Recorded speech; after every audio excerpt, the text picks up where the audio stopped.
Yeah, hi. My name is Julian Haggerty, and it has been 14 days since I've last played D&D.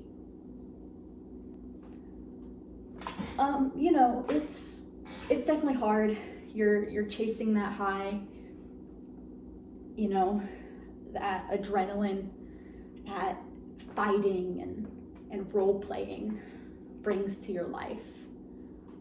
And you just feel incomplete without it, really. But I am working every day to get past this addiction, because at the end of the day, it doesn't define me, and it doesn't define who I am.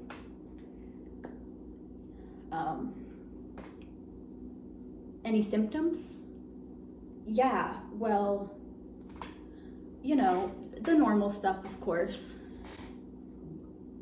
Constantly thinking about my D&D character, really pining for that next session, doing whatever I can to, get that feeling when you get a nat 20. Not that I'm used to many of those, but I don't know. There's just something about it that you always want to chase that high. What would I say to other people who are working to fight their D&D addiction? I would say to keep strong. It's so easy to feel disheartened and alone, but know that so many people struggle with D&D addiction, and it's not you, and there are support groups that you can and should reach out for, to get help for them. Because the last thing you want is for your friends and family to find you. I'm so sorry. The last thing that you want is for your friends and family to find you, passed out on the floor, surrounded by dice. Because it doesn't only affect you, it affects everyone around you, and that's the thing that we really have to think about, and it's what inspires me to be better every day. Sorry, I said I wasn't gonna get emotional.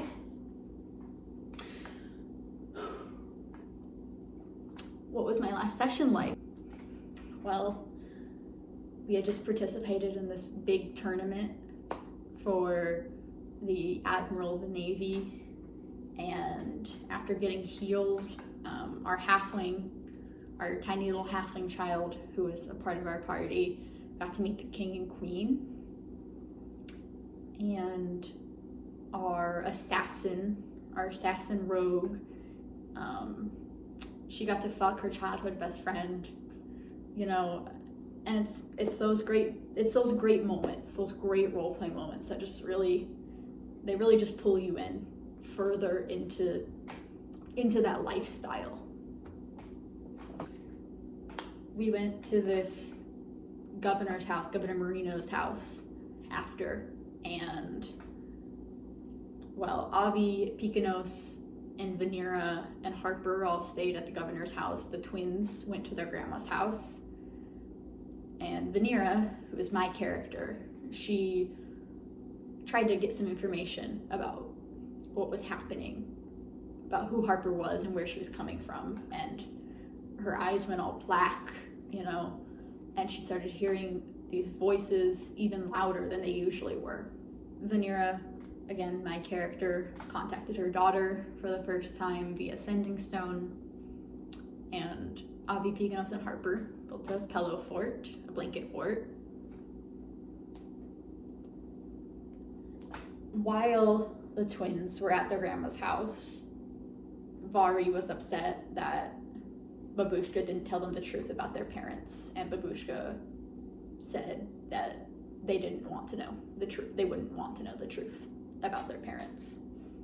So that led to a fight between Vari and Babushka, and Vodell ended up pulling some more of his fuck-ass tarot deck The next morning, Vodel was all tired. There was some traces of enchantment magic on him. Right? Yeah. But we all went to go visit Yura, who is this snake lady that we all really like. And she took us to see Captain Halarn, who was still in sleep under his spell.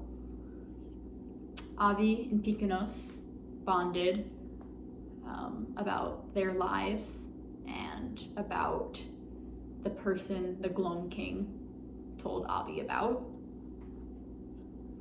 And Vodel and Vanera spoke to Plank about who Harper was and where she came from. And they found out that she was from this tiny village on a burning island. And she was the only survivor.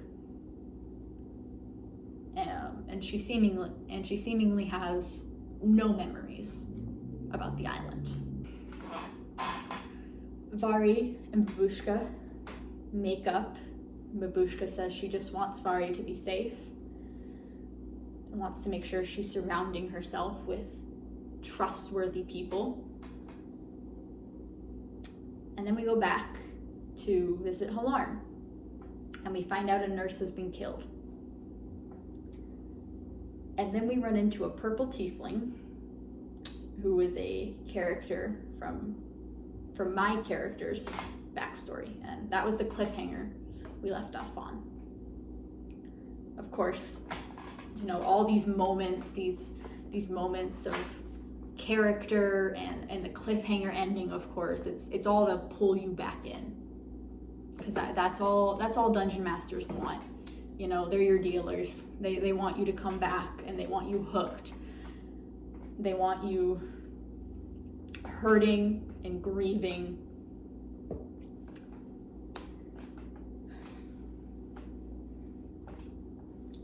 I know what it's like to suffer from D&D addiction. And I know it seems fun and lovely, but there is help out there, and there is a way forward. You have to fight for it, and you have to want it.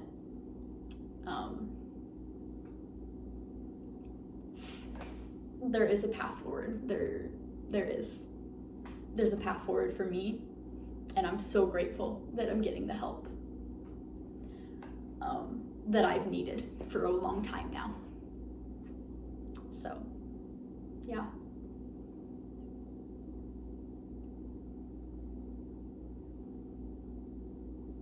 What's that? There's a session tonight?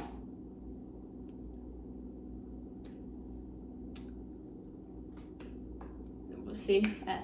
That's interesting.